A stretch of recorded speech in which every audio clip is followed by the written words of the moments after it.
All of us value our privacy, and this is a society that is built on a constitution.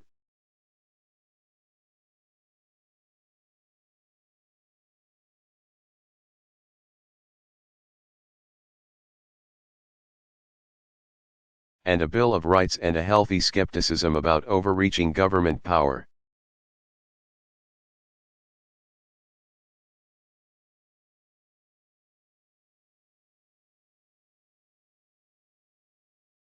Before smartphones were invented, and to this day, if there is probable cause to think that you have abducted a child,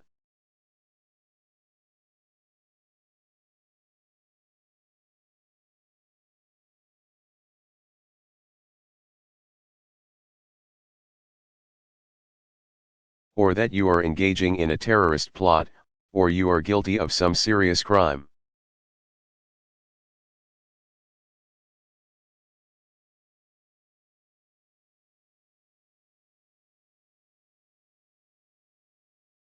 Law enforcement can appear before you at your doorstep and say, "We have a warrant to search your home."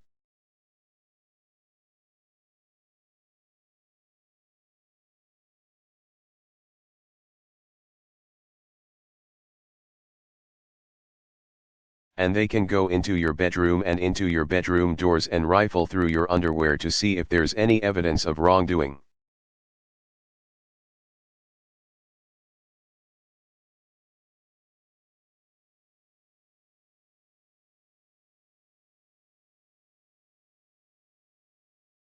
And we agree on that, because we recognize that just like all of our other rights, freedom of speech,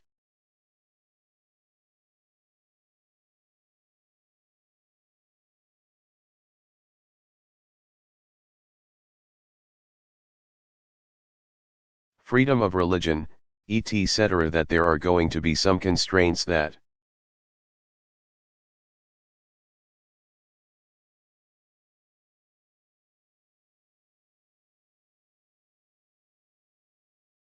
we impose in order to make sure that we are safe, secure, and living in a civilized society.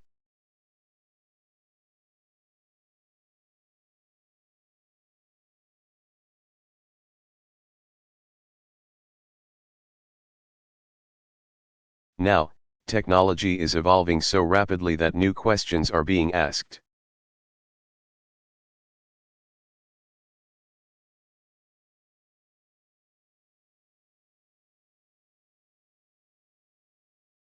And I am of the view that there are very real reasons why we want to make sure that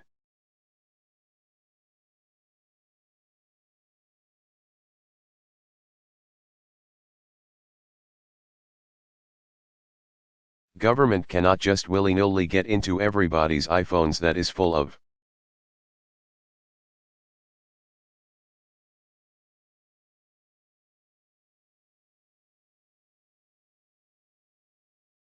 or smartphones that are full of very personal information and very personal data.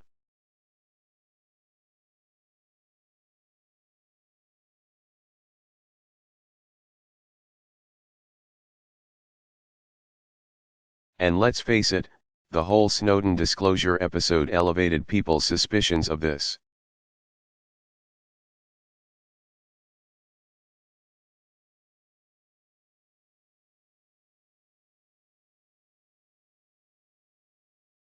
So does popular culture, by the way, which makes it appear as if I'm in the sit room and I'm moving things.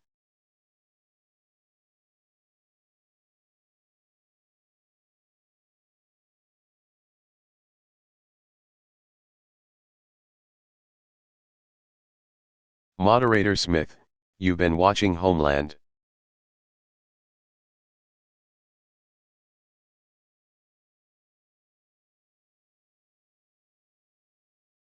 President Obama, there's like half a fingerprint and half an hour later.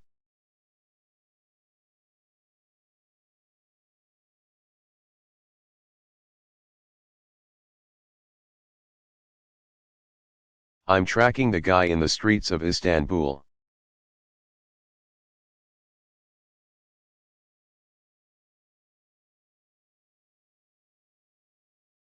Moderator Smith, it's not really that cool?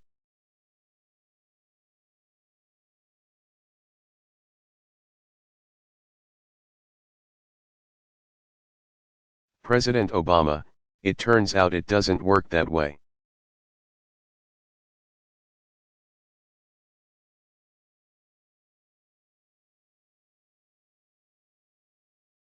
Sometimes I'm just trying to get a connection. But, look, that was a real issue. I will say, by the way.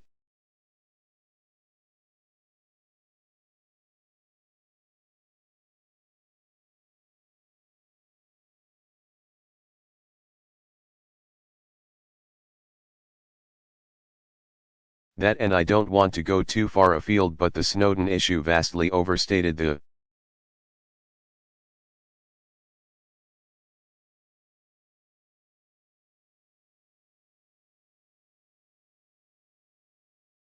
dangers to US citizens in terms of spying, because the fact of the matter is,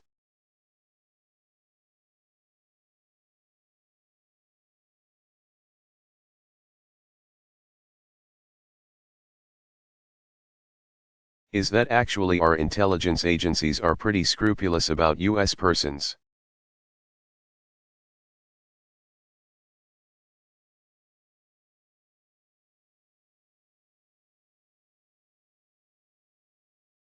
People on US soil. What those disclosures did identify were accesses overseas with respect to people who are not in this country.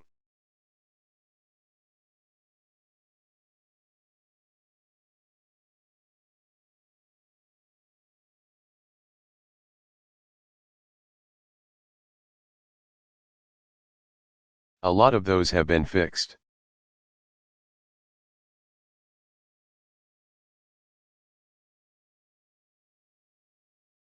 Don't take my word for it. There was a panel that was constituted.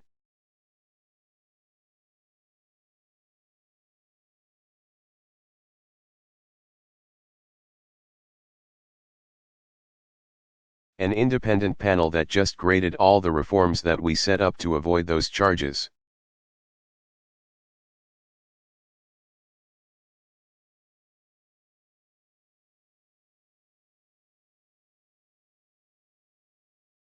But I understand that raised suspicions.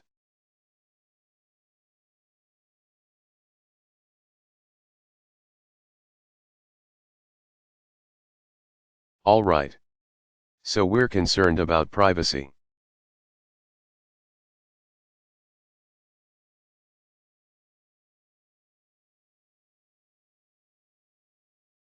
We don't want government to be looking through everybody's phones, willy-nilly.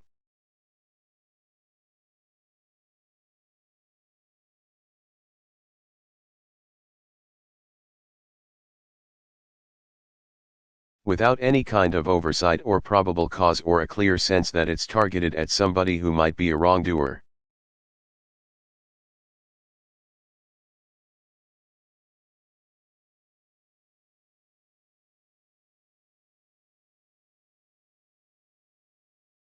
What makes it even more complicated is the fact we also want really strong encryption.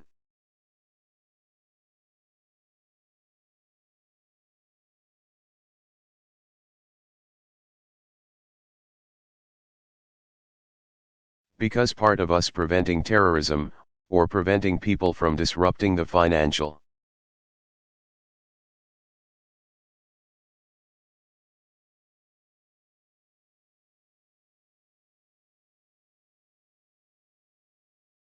system, or our air traffic control system, or a whole other set of systems that are increasingly digitalized, is that hackers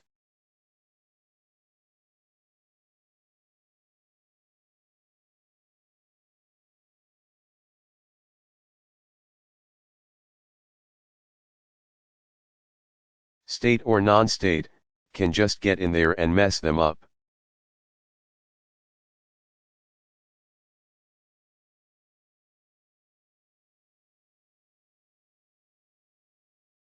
So we've got two values, both of which are important.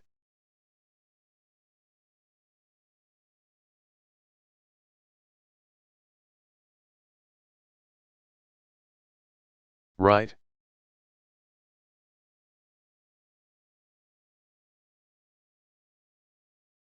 Moderator Smith, right.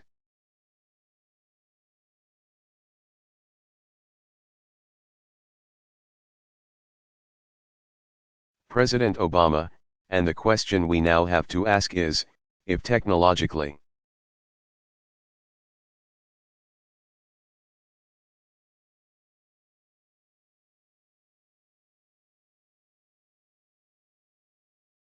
it is possible to make an impenetrable device or system where the encryption is so strong that there's no key.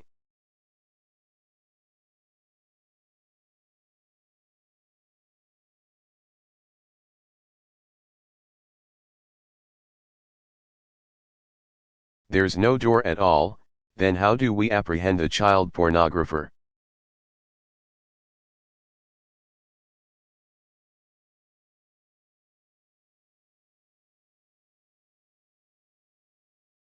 How do we solve or disrupt a terrorist plot?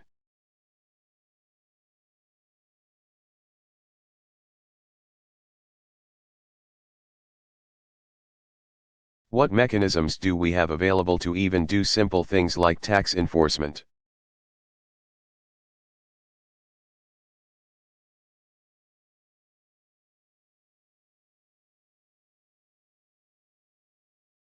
Because, if, in fact, you can't crack that at all, government can't get in.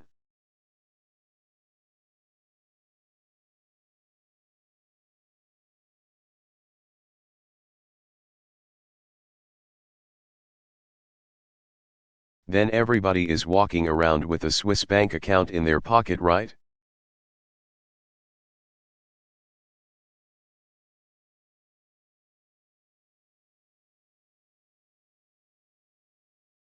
So there has to be some concession to the need to be able to get into that information somehow.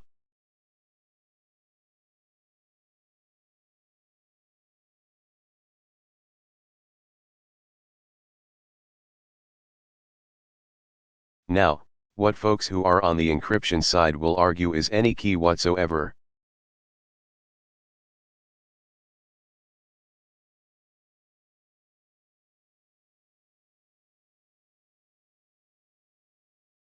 Even if it starts off as just being directed at one device, could end up being used on every device.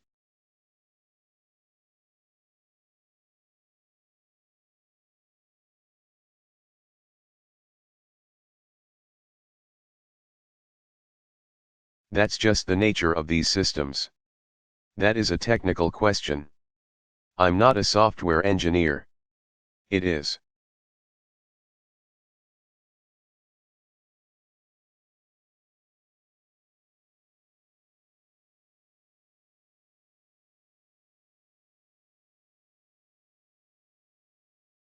I think, technically true, but I think it can be overstated.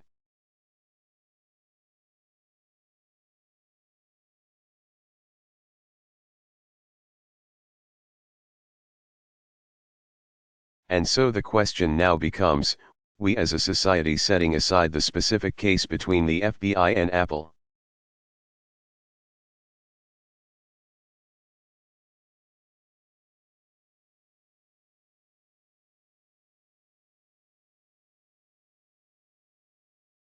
setting aside the commercial interests,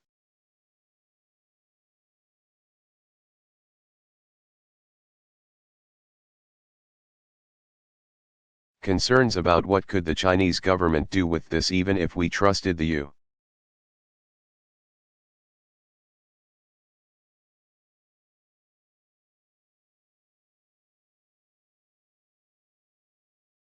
S government, setting aside all those questions.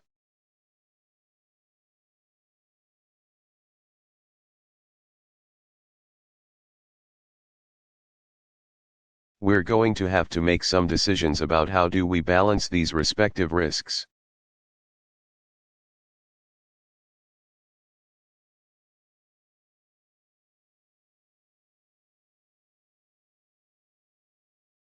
And I've got a bunch of smart people sitting there, talking about it, thinking about it.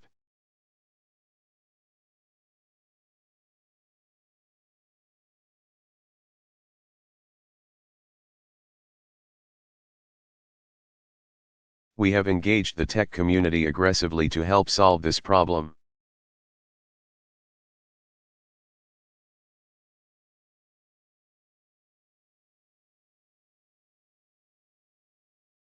My conclusion so far is that you cannot take an absolutist view on this.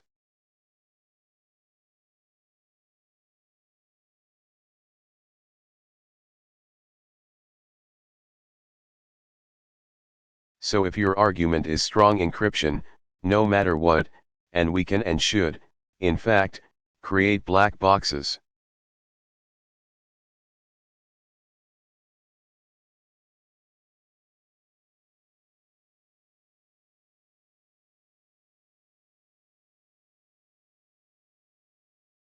Then that I think does not strike the kind of balance that we have lived with for 200, 300 years.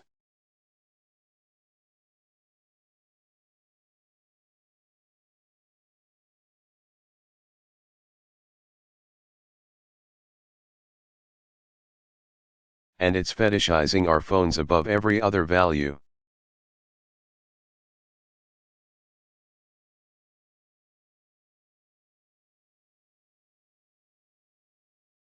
And that can't be the right answer.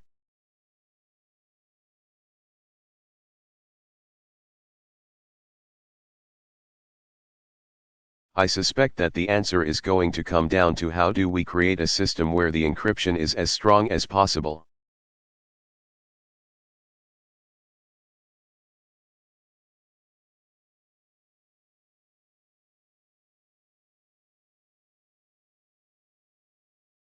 The key is as secure as possible.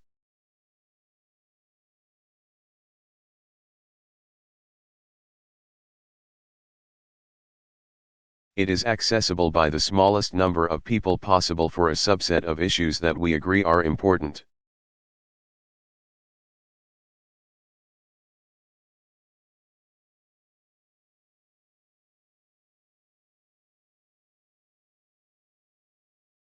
How we design that is not something that I have the expertise to do.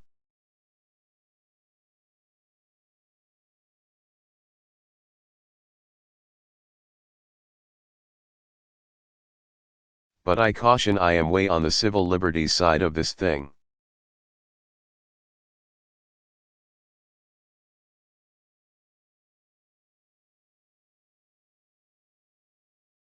Bill McRaven will tell you that I anguish a lot over the decisions we make in terms of how to keep this country safe.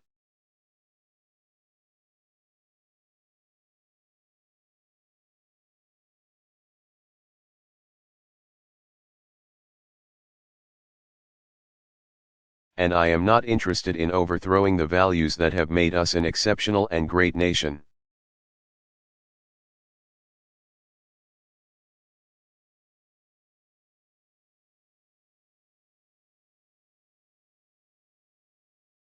Simply for expediency. But the dangers are real. Maintaining law and order and a civilized society is important.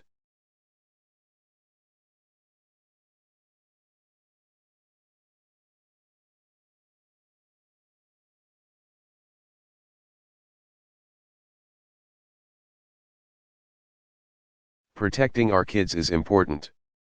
And so I would just caution against taking an absolutist perspective on this.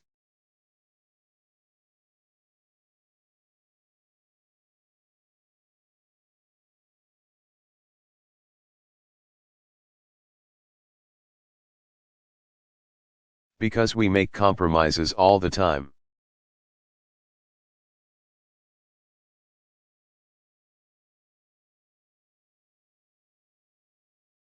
I haven't flown commercial in a while, but my understanding is it's not great fun.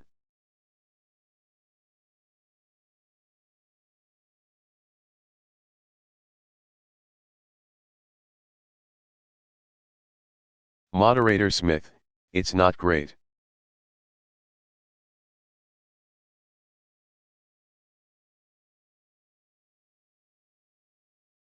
It's not great.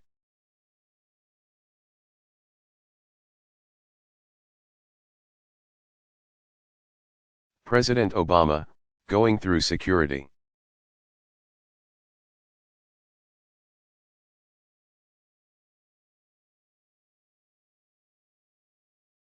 But we make the concession because it's a big intrusion on our privacy.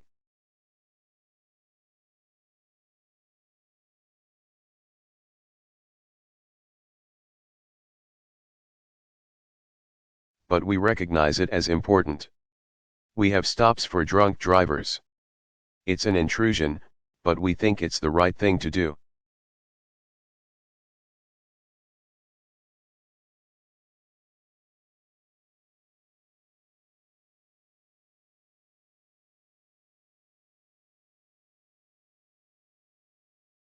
And this notion that somehow our data is different and can be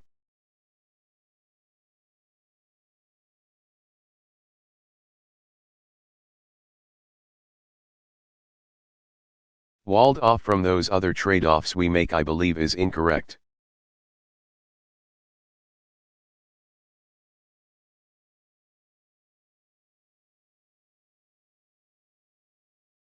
We do have to make sure, given the power of the internet and how much our lives are digitalized.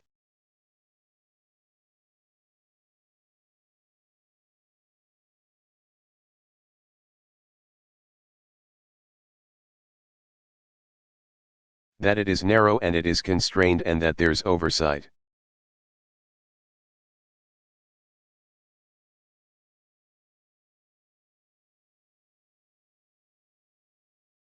And I'm confident this is something that we can solve.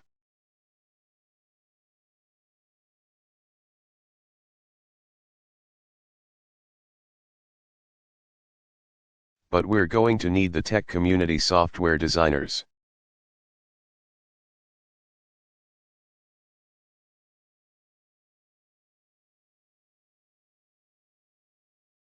People who care deeply about this stuff to help us solve it.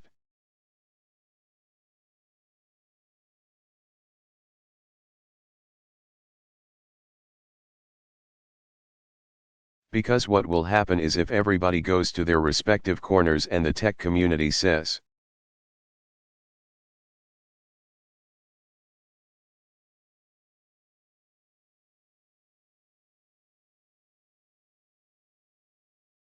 you know what, either we have strong, perfect encryption, or else it's Big Brother and an Orwellian world.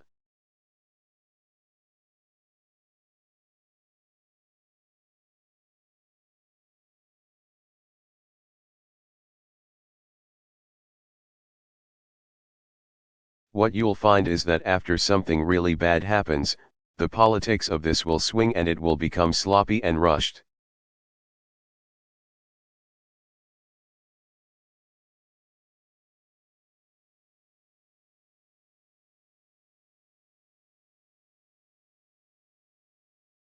And it will go through Congress in ways that have not been thought through.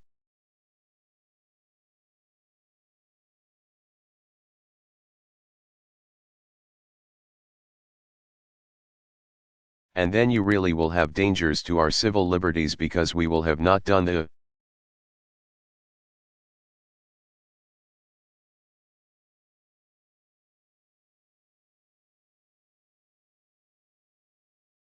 people who understand this best and who care most about privacy and civil liberties have sort of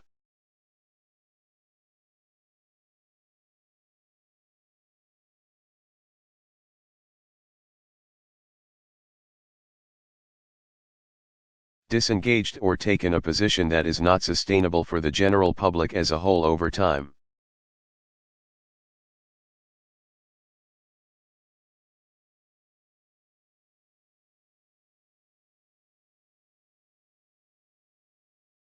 Moderator Smith, sadly, Mr.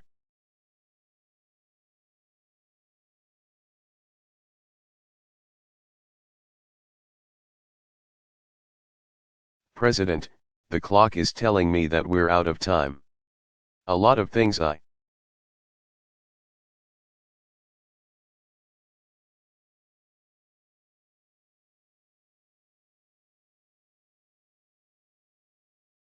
wanted to ask you.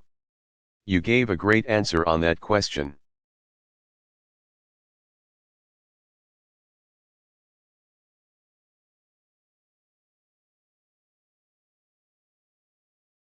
And I'm happy to have that be the last bit that we did together. Thank you so much for being here.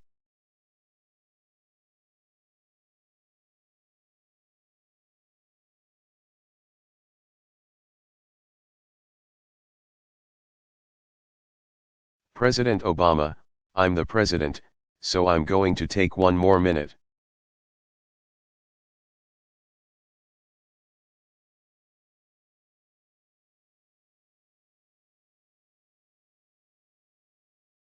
Moderator Smith, you will?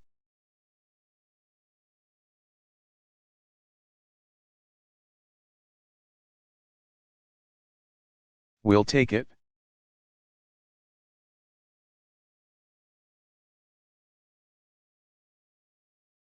President Obama, there are a number of different ways in which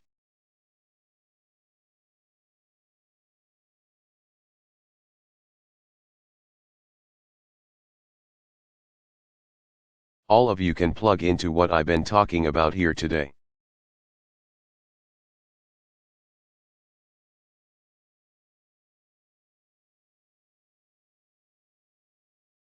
So if you are interested in figuring out ways to make government services work better,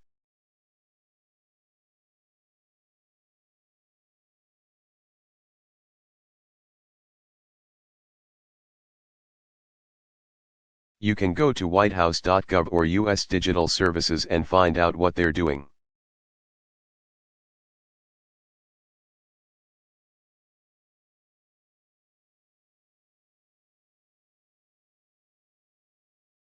If you are interested in how we can make sure that classrooms are properly connected,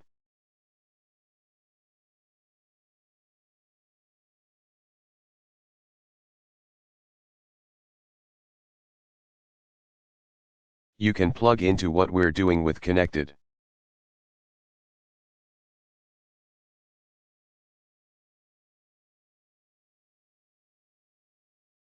One of my favorite projects that's just gotten started over the last several months is diapers are really expensive.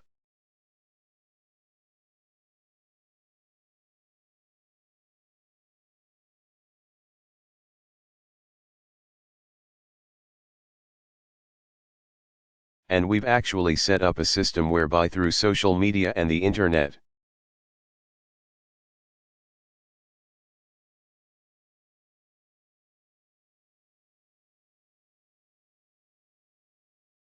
non-for-profits are able to make bulk purchases of diapers.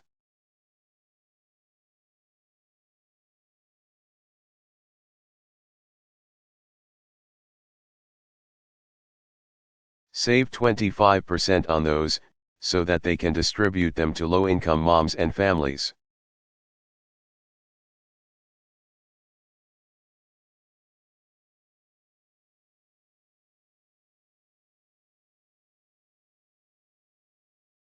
And it's a convergence of diaper makers and logistics companies and internet companies.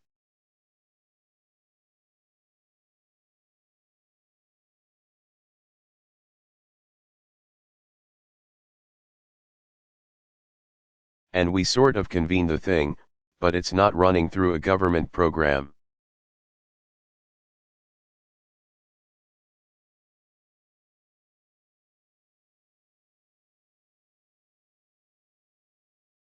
So whatever your interests are, whatever your passions are, whatever your concerns are, we need you.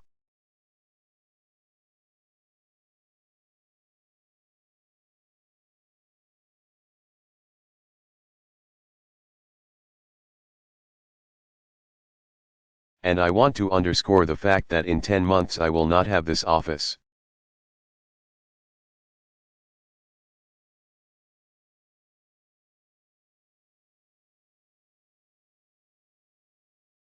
It has been the great privilege of my life.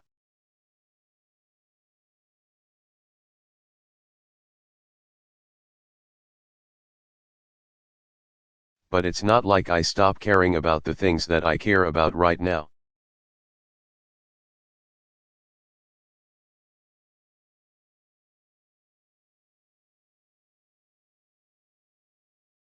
And it's not like I'm going to stop being involved in promoting the best.